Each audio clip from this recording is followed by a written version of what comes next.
Le grand rendez-vous européen avec les Échos et CNews. J'ai beaucoup de défauts, mais il y a une chose que j'aime par-dessus tout, c'est la franchise.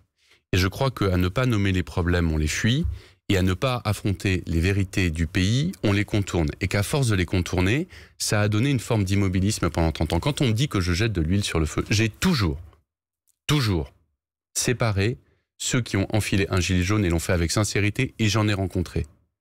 Et avec qui on a un dialogue. Parce que ce sont des gens qui, le 15 du mois, sont dans le rouge à la banque et n'arrivent plus à joindre les deux bouts. Ceux-là, honnêtement, il faut qu'on se batte pour eux. Et j'ai toujours dissocié les factieux, les séditieux, parce que, oui, je le redis, Monsieur Nicole, Monsieur Drouet, ils ont un objectif, renverser par la violence les institutions, le gouvernement, le président de la République. Eh bien, je n'ai pas d'état d'âme à dire que ceux qui revendiquent la violence, qui disent que l'attentat de Strasbourg est peut-être pas totalement un attentat terroriste, ou en tout cas s'interrogent, ceux-là, ce sont des factieux, ils ont un objectif politique, c'est de renverser le gouvernement. Et moi, je crois à la stabilité de nos institutions. Ça veut dire qu'il faut qu'elles puissent entendre, écouter, c'est ce qu'on est en train de faire, de tendre les oreilles. Les Français nous ont tendu la main en participant ce premier week-end au grand débat. C'est pas nous qui avons tendu la main aux Français, ce sont les Français qui nous tendent la main.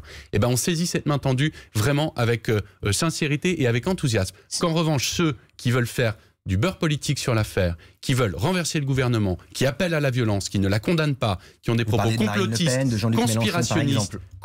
conspirationnistes, antisémites, xénophobes, ceux-là, alors je n'ai aucun état d'âme à me trouver, peut-être me trouverez-vous trop dur avec eux, je pense qu'on ne l'est jamais assez. Le grand rendez-vous européen avec les Échos et CNews.